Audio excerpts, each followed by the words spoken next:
Welcome to the DTF Printing Podcast. I'm Adrienne Palmer, Editor-in-Chief of DTF.com. I'm here with Tyler Springer, co-owner of Springer Design in Goshen, Indiana. Today we're chatting about the growth that's occurred since launching in his college apartment and what role DTF has in his business today. Tyler, can you share the story of how Springer Design came to be? Yeah, so myself and my business partner, we graduated in 2008, which was right at the Great Recession.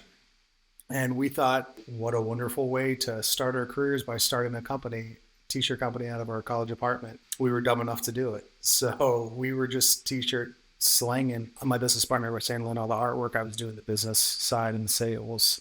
So it's just a lot of hustling with college stuff and local coaches and things like that. I played basketball in college, and my business partner played baseball. So we had a pretty good network, at least with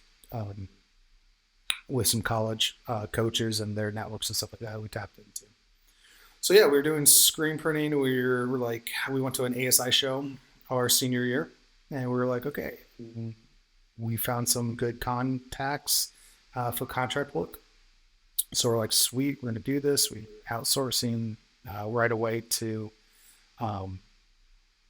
some places up in Chicago. We're up in northern Indiana, so we're about 2 hours from Chicago. So there's plenty of contract printers up there. So we were placing orders in our college apartment and getting them drop shipped to the printing and mailing room at our small college we went to, and they were getting pretty upset with us by when they started getting 10 to 20 boxes in every couple of days for us.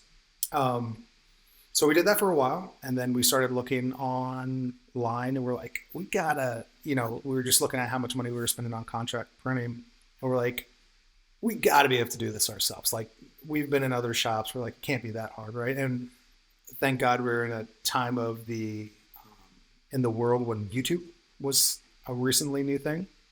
So, a lot of YouTube binge watching on how-tos, and, we were watching, Ryonet videos and screen printing supplies and stuff like that. So yeah, we bought a little green Ryonet 4-station prints. We rented our senior year. We rented a 900 square foot building in downtown Goshen. I think the address was had a half in it. It was 119 and a half.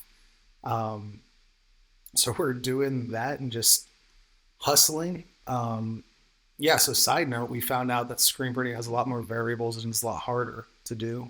So we were, working at all times of hours, hit enhanced dates, got our spoilage rate was probably 50% for our first couple of jobs that we were having to replace.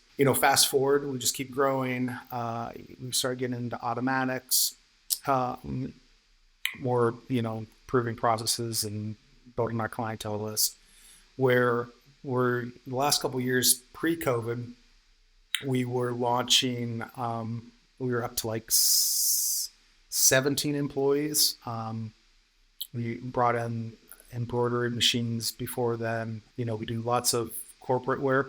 Also, we do quite a bit of schools and teams and stuff like that. But at the same time, so we were starting to get known for our quality of screen printing. So we started having a lot of places reach out to us to do contract stuff. And we're like, oh, awesome. Yeah, we'll fill our production schedule and keeping our presses moving. And what we soon started finding out was that was just cannibalizing our market share. And it was, we have a couple sales reps, and they're getting irate with me because they're like, why is my stuff not getting done when we're doing this we're making somebody else money? So we're just weighing and battling that day in and day out. And then we actually, last year? So I was starting to systematically fire contract accounts. But we still had a sizable percentage, I'd say unhealthy percentage contract labor, or contract accounts that we were doing for. And then last year it was one of my accounts that I was doing a contract for, and we just lost our shirt on it. It was a huge jacket order and it was a tight time frame. I made some assumptions that I shouldn't have. So the size breakdown was like 3 different logos for these same jackets. We picked wrong, or I picked wrong, and we had to replace like, I don't even know, $15,000-$20,000 worth of blanks and then tie up production time to sew them during fourth quarter for Christmas.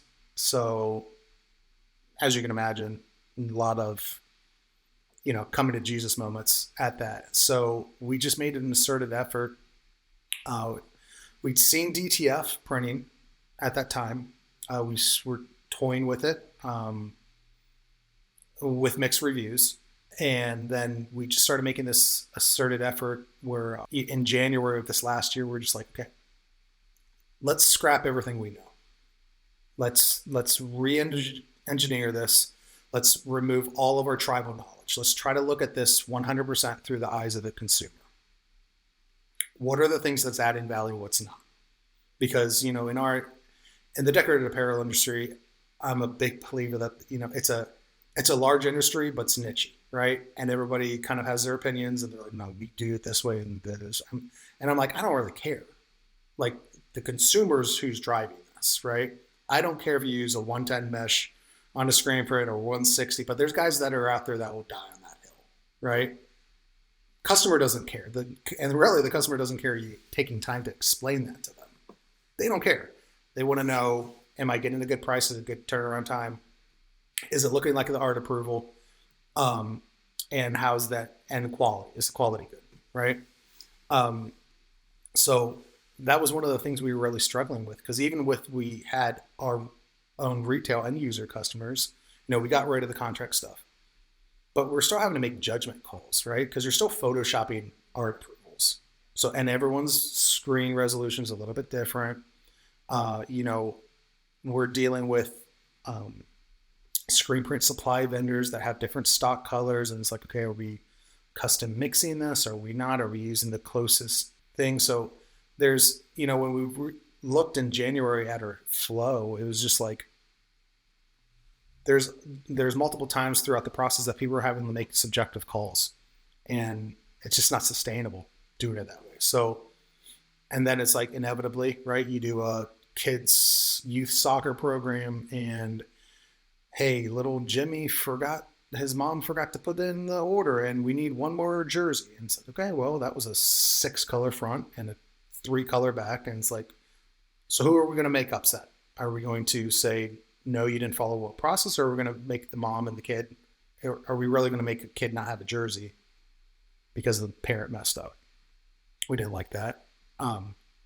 So we started really taking an assertive effort on finding vendors that could, hit our due dates, and the quality was out there, because there's such a huge spectrum still.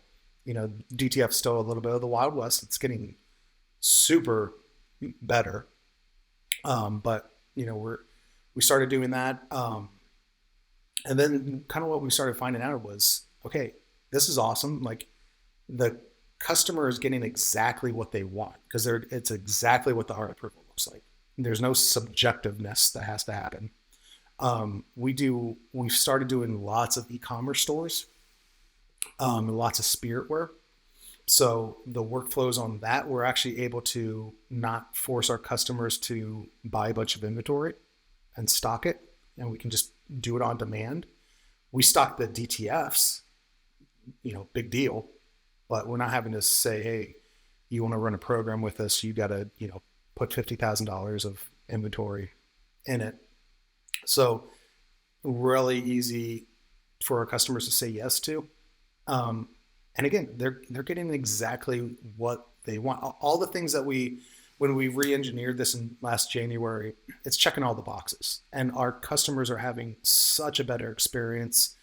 They're getting their things in, if not the same turnaround time, probably a day or two ahead of everything. And then when we're doing spirit wares, we actually have a receiving team just like they're actually pre-bagging orders and then putting the imprints in those bags. So you're just taking all the the thought process out of our production. They're not having to think about it. They're just like, grab a bag, everything's in there, and then they're able to do it, as opposed to having to lay out everything. What imprints are these getting? What prints are these getting? And then print it, and cross your fingers that, a flash unit doesn't burn a hoodie. And, then you have to reset up everything and communicate with the client. So our spoilage has pretty much went to zero. Our end users are way more excited, way more happy. We're able just to do so many cool things with DTFs. We've actually done, it's not new to the industry, but we actually do what's called, we call it internally digital embroidery. So we actually just take a converted DST file and then match it to DTF so it looks like embroidery. Our customers are loving that, especially on super thin material, so you don't have that backing. It's just, there's not enough good things I can say. And, as the technology is going to keep increasing with this, we're just really excited for the future that DTF holds. Yeah, your spoilage rate to go from, I think you said 50% to almost zero, that's pretty incredible. And yeah, this definitely DTF is in infancy, just as to say, oh, I started in January. That seems like not that long ago, but really DTF in general, is in the beginning stages. But I think it's great that you're kind of getting in and understanding, what works for you, and most importantly, what works for your client, which I think has kind of been a driving force for your company since the beginning. Now, are you outsourcing your DTF currently, or do you have equipment in-house? We're outsourcing it currently. I'm not ready to make the capital investment just because it's so new. But yeah, like our profitability is through the roof compared to what it was even last year, just because, when there's when a shirt gets screwed up with screen printing, like, okay, how many steps has to happen? Like, somebody has to communicate with whoever the account manager, purchasing agent, what got scrapped, and then we got to get it ordered, and then we got to get it transit to us, and then it's got to get counted in, and then has to get reset up with all the screens. We have to pull production space out in already, if it's a tight turnaround time, we have to say, when UPS gets in, we got to print it, as soon as it gets in. So we're moving things around. It's a mess, right? And you replicate that day in, day out throughout a course of a year, like, so much wasted motion. So do you still have screen printing equipment in-house, or have you moved completely to outsourcing DTF? We still have screen printing in-house. We have 2 automatics. We're actually we're probably going to sell one of them. Just because we're like,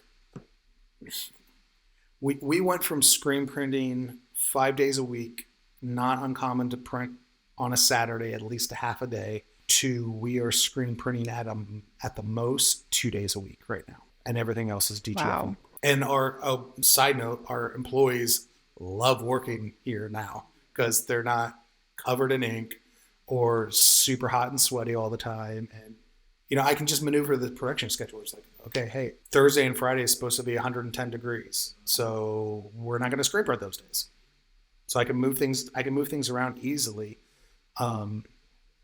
So our customers are happy, we're happier, our employees are happier. It's honestly been probably one of the best things we've ever done. That's awesome. What did the training look like for your current employees who probably either knew screen printing before, were heavily trained in screen printing when they started, to go from, maybe 1 to 2 days of doing that all of a sudden, what does that look like for them in production and then working with customers? Really, it's just internal workflows was the biggest thing, because we were already doing, heat press for, names and numbers. But just getting away from that, like we'll do DTFs instead of vinyl names and numbers oftentimes. And we can get more creative with custom fonts and logos and stuff like that. So we use Printavo for shop management. So it was just really changing some internal processes and statuses that, okay, hey, when this gets approved, it goes to here, and then they set up a file, and then it goes to purchasing agent, then, A, B, and C. So just in some internal training with that in terms of application. It's been pretty low, you know, for everybody figuring that out. Like, yeah, there's a little bit, but I mean, it's 99% less than screen printing with all the variables that we're trying to figure out. Sure. Yeah, I always learn one extra step with screen printing that I didn't know before. It's like, oh, there's that too. I come from the wide format digital print side, so DTF is a little bit easier for me to understand in general. But yeah, that's interesting, you know, on the employee side, you know, what does that look like? But how do you decide whether this is going to be a screen printed run or DTF? It's totally based on what's the turnaround time and the design, like how many colors, quantities, the specifics of the design, and the turnaround time. If we can DTF print it and it makes sense in terms of, you know, did one of our account managers have to get super aggressive with pricing to secure it, that, you know, it's a one color, it's 100 shirts, you know, left chest or full, you know, it's a big print, but single color. So the margins are tight. So yeah, we might screen print that. The default is honestly DTF now. And it's like, we're going to pull an order out of DTF only if it makes sense, which is why we've totally flipped from going from screen printing all the time. What do you think this looks like for the apparel decoration industry in general? It's a pretty big statement to say. Like, most of the time we just go to DTF, especially because it's such a new technology.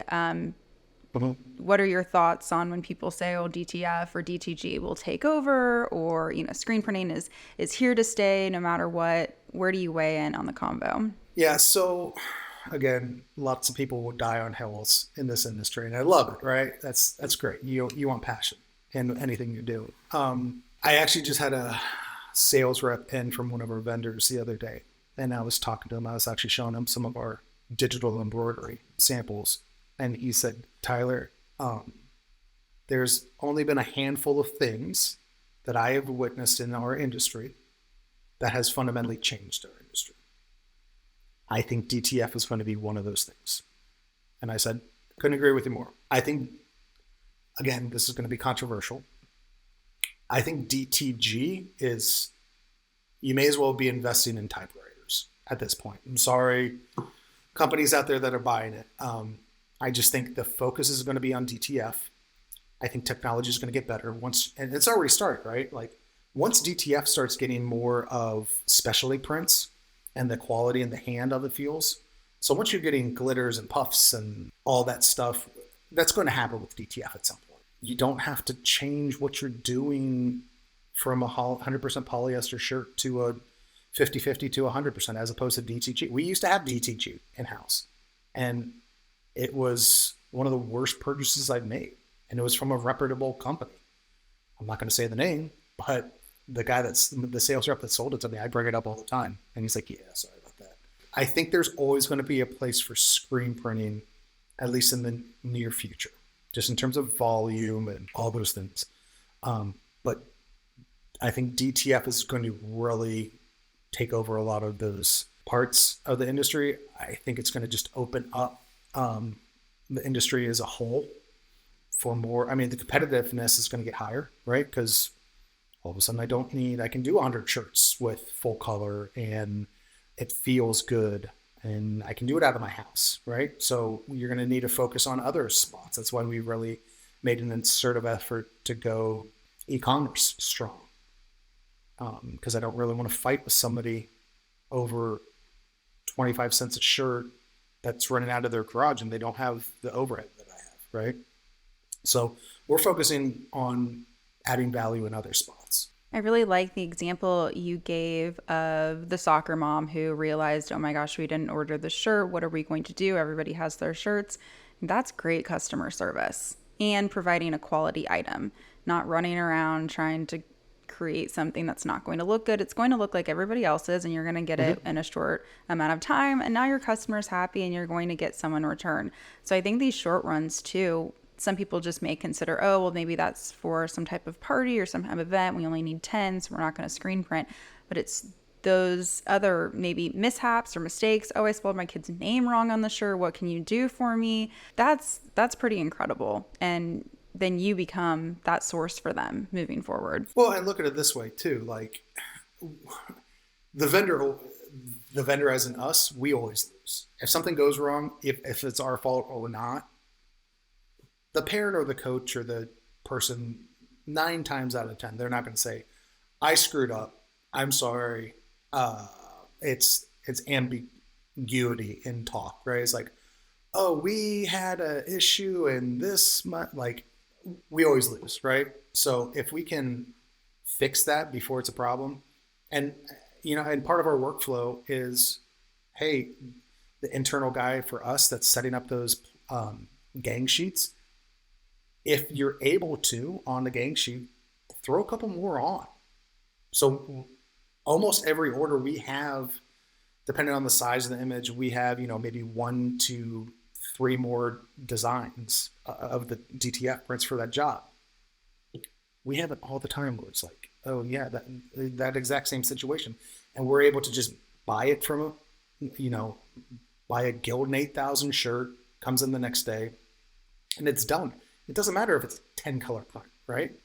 Because it takes 30 seconds to print, to press, and it's done. And the customer has it, talk about, again, that's we totally re-engineered it. Our whole focus is where is this adding the most value for our customers? And we've seen a huge response from our clientele.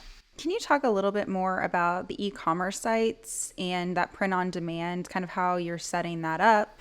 Are you doing that all internal in terms of creating the websites, and how have you gained even more customers from that just based on word of mouth, or how does that work a little bit? We use a specific vendor that actually has live inventory with all of our people. So that's been huge. We, Printavo had their own e-commerce that was tied in. It wasn't an ideal fit for us. So we would shop third party. Everything ties in beautifully. Again, just having the ability to be able to have our e-commerce tie in directly to our vendors, showing the live inventory, we can actually set thresholds so what happens is we can show unlimited items to our customers. They have a nice user interface, but if something's under a certain threshold, it won't show that either size or color and that specific SKU. So they don't even know it's an option, and it's not an option because we, as opposed to before, where it's like, okay, we get an order, it goes to our purchasing agent, and he's like, hey, this isn't available. Do you want to tell the customer? Do you want me to find something comparable? Again, when there's an issue, there's like 4 or 5 things that have to happen. So it's just this wasted motion over and over again. Also, the e-commerce system that we've implemented, we might have 20 stores running at the same time, and their individual orders, and it digitally orders it for us. We're able to just check inventory, push a button, and it orders it digitally. So totally goes around having to go to our purchasing agent to be like, oh, going through a sheet, and it takes them 2 hours to go through, and then there's 5 conversations that has to happen after that because there's issues within that order. So we're saving tons of time, tons of wasted motion every day. Yeah, you're just immediately streamlining that very complicated, or what could be complicated, process. And I mean, just the way that we all are as consumers these days. I don't really want to talk to anyone. I really just want to do this myself. So if it's midnight and I've forgotten to make an order, I can, from Bread, pull up my phone and go, click, click, click, done. And so you can get orders 2 a.m. and you're not having to deal with the back and forth. Yeah. So our big focus right now is like, we're going corporate accounts. We still do quite a healthy amount of schools and teens and events. But really dialing in on corporate accounts, working out all those processes, inventorying the DTF. So our turnaround time, if you're an established corporate store with us, it's rare for you to go more than 72 hours before an order ships custom, right? No matter what it is. And so feedback from the customers is like, hey, this is almost like Amazon, right? Oftentimes they're going out 24 hours, and that's us ordering in directly with the vendor, right? It's in, produced, out. So they're like singing from the hilltops how great this is, and it's just creating a barrier from us and their competitors, from somebody else coming in here and be like, oh yeah, most of the orders ship out, 24 to 48 hours. They're gonna be like, well, no, that's not. What do you mean you don't have to inventory anything? What do you mean like that? We're just trying to create this chasm for that's beneficial to our customers and a barrier for our competitors. So what is the turnaround time for you for getting an order in and then you ordering the transfers and then receiving those? So if it's an online store, we pre-order everything. So we'll get a general basis. So the shipping of the DTF system is an issue. Really, the biggest variable for our e-commerce store is like so we're in Indiana, right? So if a specific item was out of stock in Ohio and it has to come from Arizona, it's just that transit time. So we're ordering it immediately. It's just the transit time at this point. It's not, the production is not the logjam, which is, holy crap, what a concept, right? In our customized industry, we've eliminated the logjam of production. So, and here's the other great part, right? I have somebody call in sick or two people sick in a screen printing department. We're still getting things done. We're not get on a press, get on a heat press, start putting things on. Even if it's a, super crazy print design. Well, we could never, if I had two people out in my screen printing department in one day, or one person, oftentimes we were changing the production schedule. Now we're still continuing making moves forward. And not to mention, it's like how much easier it is to make an informed decision with what's the barriers, what's the log jams for equipment, right? Because it's always like, okay, do we need to add another auto? And it's like doing that dance. Well, what happens if this customer goes away? Are we buying this, $100,000 press for one customer to keep them happy and keep going? Well, heat presses aren't that expensive, right? And it's super easy to just say, okay, we're maxed out on, it's pretty easy to figure out how many heat presses we can do a day. It's not so easy to figure that out with screen printing with all the variables, right? Is it humid outside? Is it not humid outside? Are the pallets warmed up? Is it, are we having a gray barrier base? Are we having discharge prints? Are we, do we have enough clean squeegees and flood bars? Well, all that stuff's gone, right? So you can say, yeah, we print 500 pieces an hour on screen press or 700 pieces an hour. Well, you really audit it, you're probably not.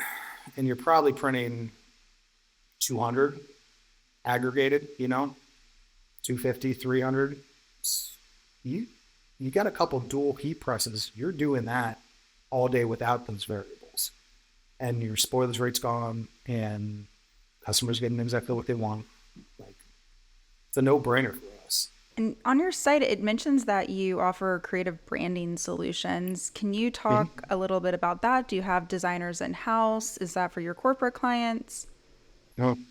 Yeah, so that's a lot of our just sales reps, and we have both internal and external designers. Again, we've re-engineered the whole thing. It's like, if it's not adding value, throw it away. So it's like, stop trying to think what is important to us and jamming that down their clients' throats. Because that would happen all the time. It was exhausting. Where it's like, okay, customer says, here's my artwork. And we say, okay, well, to make this make sense, you have to fit into this box, and you have to limit these colors, and you have to, if you want a custom Pantone, it's going to cost this much. And now it's just like, yeah, we can do it. So that's a big part of it. The other thing is, like, we're just taking the sort of effort to be cutting edge on both trends and things like that, where account managers were seeing all the, new products, new trends, new decoration methods, the new, placements of that stuff, just really taking this sort of effort. So we're able to bring these ideas to our customers, which they're like, oh yeah, there's not many companies out there that the person's job that is our customer, that their job is apparel. It's a thing that they got handed off to them, right? And it's normally, frankly, a pain in the butt for them because they have to go good sizes, they have to go good whatever. So we're realistic at recognizing that. Like, listen, we know this is a pain in the butt for you. So you focus on what you're supposed to be doing. We'll take the merchandise and we'll make you look like a hero. So they love it because they're like, because apparel is one of those things like, it's a pain in the butt, but if it's wrong, like, they get real upset and we look bad, they look bad, and it's a huge mess, right? So just, again, looking back at it through the eyes of the consumer, like, what would we want if we were in the HR department of marketing? What would we want? What would make sense for us to do business with us, right? And it's been a really healthy exercise for us to filter things that way. Yeah, you bring up such a good point that it's typically not their expertise, or they're not designers, but they've been tasked with creating the, company t-shirts for, anniversary party or whatever. And it's like, or even, their corporate shirts. Yeah, that's an interesting point to bring up. And then also I was at Impressions Expo and it was brought up by a shop owner. Sometimes when people bring in their designs without DTF, there's a conversation of, well, why don't we go down a couple colors, or why don't we change this up a little bit? And that really doesn't have to be the case with DTF. People can bring in their designs and pretty much print as is. Do you agree with that? Oh yeah, we did. Here's a great case study for you. We did last year. One of our corporate accounts, they probably have like 1,000 employees, and they do these team huddle stuff. So like they have team huddles broken through their whole company. And it was always, the company was design focused. So they'd supply vector artwork. It was awesome, right? Usually lots of colors, lots of detail. And they do a full back and then do a left chest of the same design. Well, we screen printed it last year. The full backs look cool. Left chest, a lot of them did not look as great as they could have, because we're taking this, 12-inch full back design with all these intricate details and intricate colors, and then we're shrinking it down to like, 3.5 or 4-inch left chest. Well, we're losing those details. We're losing all those intricacies on that. And now we did DTF this year. Oh, not to mention, that job probably took like 100 screens. So my pre-press people and my setup teams and everybody else is just like pulling their hair out. Now this year we went DTF, same job, like identical. It's done in a day and the detail holds, right? So we have no scrap. The detail looks fantastic, and the customer's getting it in at least a week before they did the previous year. So yeah, what a crazy idea that the customer had a better experience, right? Could they tell the difference, or did they notice anything in terms of quality or turnaround time? No, I mean, they had just a better experience. I mean, in terms of quality, I thought it felt way better because you're not having this bulletproof print, screen print that's heavy lay down. Now I will say, like, if you don't have a good DTF vendor, like there's poor DTF out there. So you have to be specific with like testing out things. We were just really dialed in. So when we made that decision last January to go up after value add for our customers, we did our research with who was going to be a good vendor for us to be buying our prints from. We found a couple rock stars, and I mean, in terms of the feel of them, it feels either like you screen printed it with, and then you heat press it afterwards, or it's a real, almost like a water base print. we're really, really happy with it. The customers are thrilled. Yeah, that's a pretty strong statement for DTF. Yeah, just a little bit about that process, just for people who may be considering the same thing, and maybe this isn't the biggest tip or takeaway that you would say, but trying to dial in and finding the right vendor for you. How did you decide that? Did you do a lot of beta testing? Did you work with multiple vendors? Then what was the final call for who you're working with now? It was cost and turnaround time and quality for us. We checked out we talked to lots of people in the industry. Who are they using? Who aren't they using? Stuff like that. That's been a journey. Because we weren't only doing that research, we were also washing stuff. So it was like, yeah, we were finding that some vendors was like, hey, this felt pretty good, and then it wouldn't hold up well in a couple washes. So just doing that testing before we got really excited behind it, because I mean, to be frank with you, I made this pitch to my sales reps in like last November before we made the jump, and they were like, yeah, that sounds cool, but we'll just have to wait and see. They weren't, because it was a fundamental change in our business. So my sales guys are thrilled because they're not having to field emails of customers like, hey, why is this green a little bit off, or this blue, or this, whatever, and then having to go take the time and explain, well, this is this, and then blah, blah, blah, blah. So yeah, that's been doing the research and doing lots of testing before we just went both feet in with it. Better, faster, cheaper almost seems impossible. That's what everybody wants. But usually you're going to say, okay, well, I'm just going to get something maybe a little bit cheaper, but that quality is not going to be there. Or maybe I can get something faster, but it's going to be more expensive. It seems like you're hitting all three with this move, which is pretty great. Oh yeah. And so the other part is we have to pay for shipping, right? For the DTFs to do it. So we just implemented, we have a flat processing fee now on all of our invoices.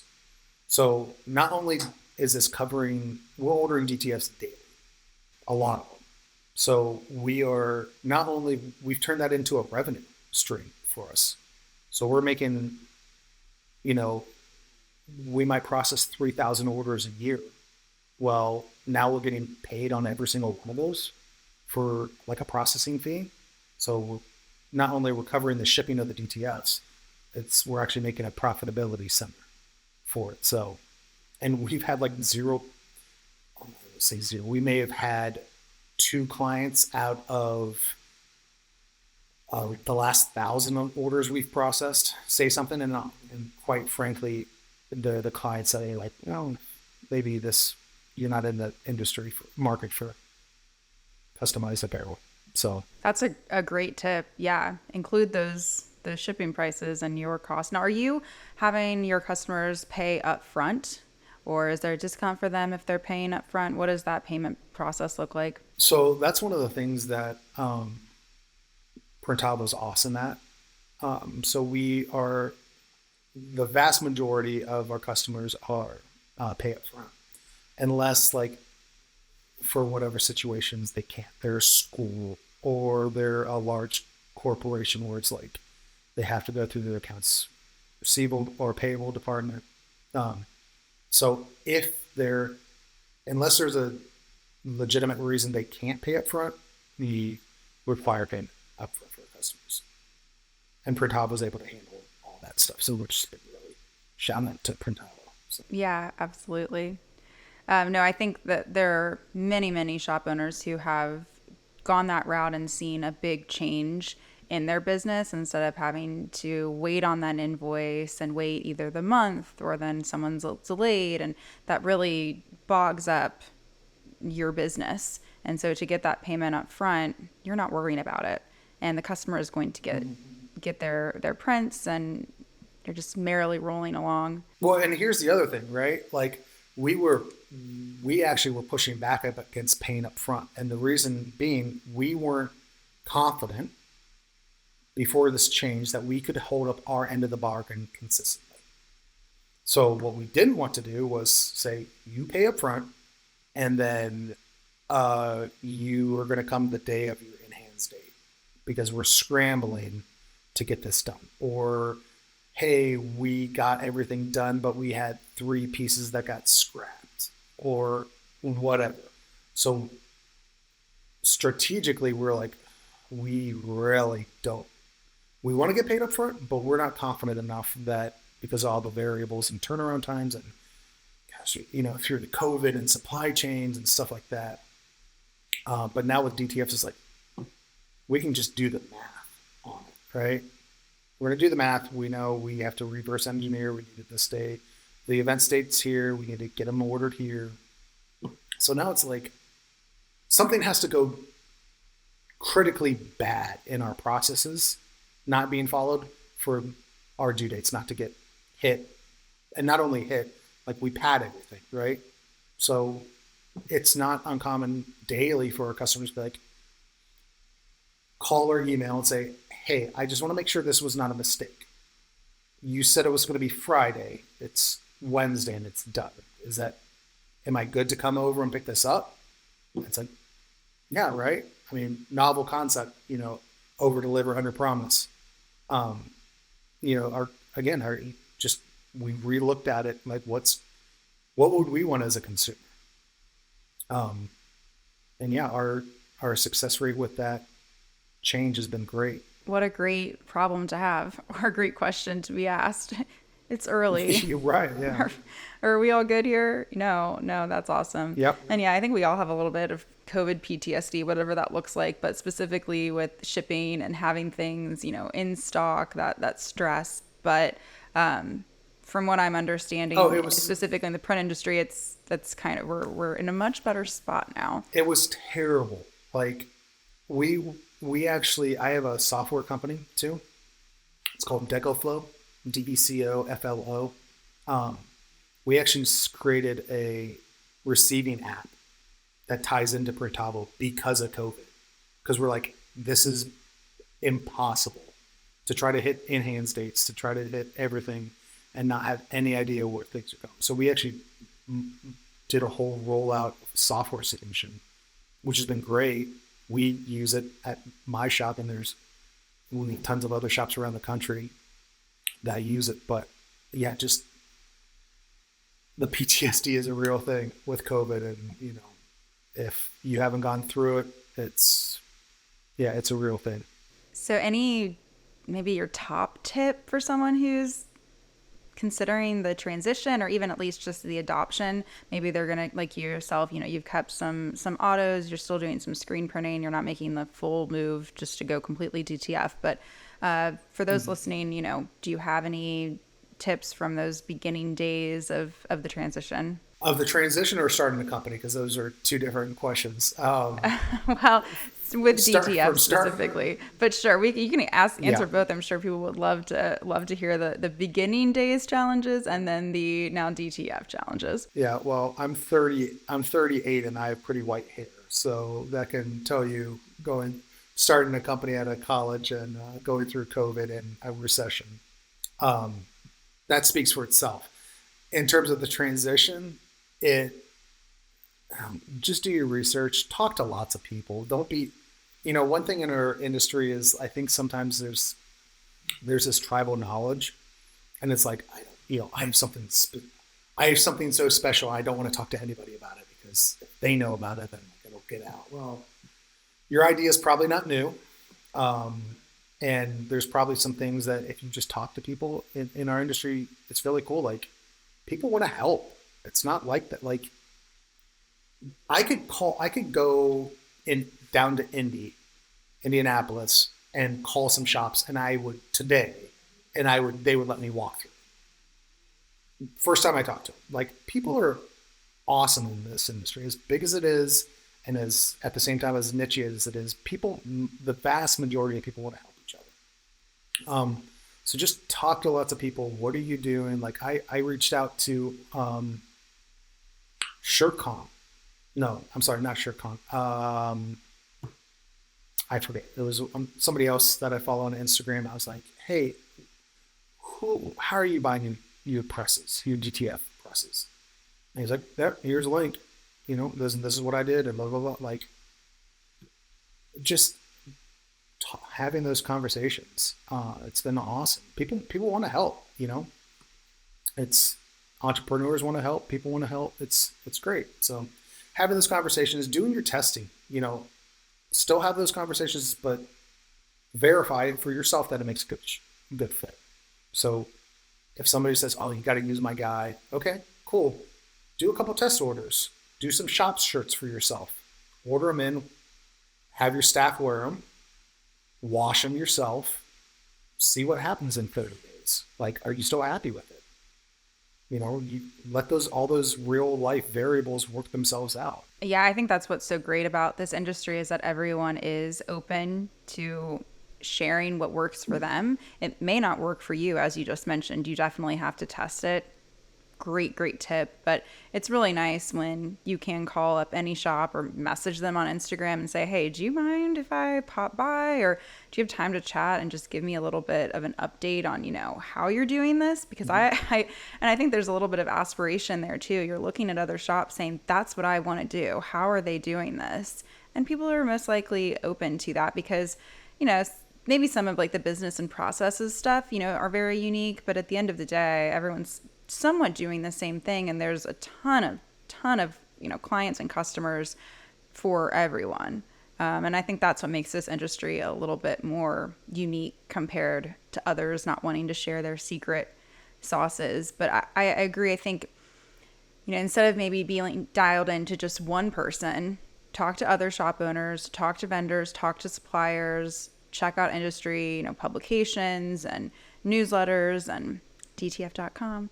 And, you know, you're going to get a wide range of information, and then you can dial it into what works for you. And I really like that idea of having your own employees wear the shirts, test them out. They're going to give you the greatest feedback because they know what they're looking for. Yeah. And everybody washes their stuff different. Everybody wears different wear and tear. So it was like, okay, that was actually the first thing we did was we made shop shirts out of the different vendors that we were testing.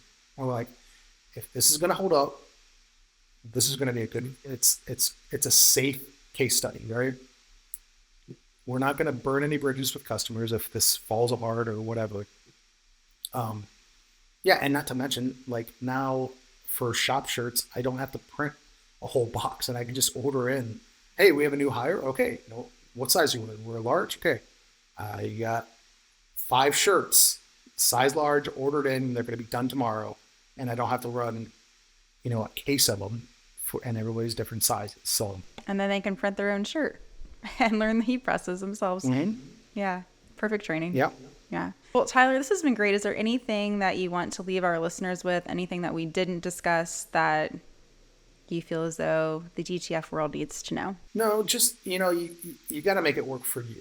So it may not be a good fit for everybody, but if what I've talked about piques people's interests, you know, start doing your research, start going down those rabbit holes, start having conversations with people. You know, I'm always a resource. DTF.com is always a resource. You know, there's people want to talk about their successes. So don't be bashful. Just reach out, have some conversations, do some testing. Yeah, move the industry forward. You know, if you have new ideas, like, don't be afraid to be like, hey, this is something cool. Like, just the ceiling's so much higher for DTF than you don't have nearly the constraints as you do with other decoration techniques. So I'm thrilled with the industry, with where it's going. You know, you just saw M&R just came out with their own DTF printer. So, like, yeah, talk about a shot over the bow, right? If M&R is doing DTFs, there's obviously some traction with the industry going that way. Yeah, definitely. It seems like major manufacturers are adopting or moving into that space. And, you know, if you already are connected with that OEM, then you already know whether you're going to have good customer service, whether you're going to have good reps. You know, that's an easy entry point if you've already got that connection. All right, Tyler, where can we find you? Where can we find Springer Design? Website, Instagram? Yeah, Facebook, Instagram primarily. Just search Springer Design. Like I said, I also have a software company. It's called decoflow.com. We have some really cool products coming out. So it's decoflo.com. Join our mailing list. We actually have a new product coming out for DTFs. So if you like DTFs, I would suggest joining our mailing list to see some new products coming out here in the next probably 3 months. But yeah, connect with me, shoot me a DM. I'm more than happy to help, problem solve stuff. I've helped lots of companies with my software company with the receiving app. Like I've talked to, can't tell you how many hundreds of shops, just looking at their processes, right? Like, okay, have you ever thought about doing it this way? Would this make sense? And they're like, oh, no, we've just always done it this way because this is the way we've always done it, right?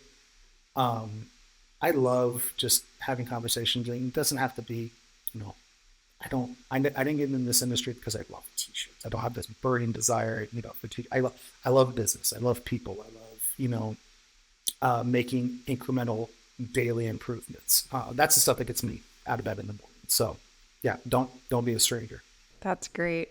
Well, thank you for joining us, Tyler. We'll catch everyone on the next episode of DTF Printing Podcast. Thanks for listening.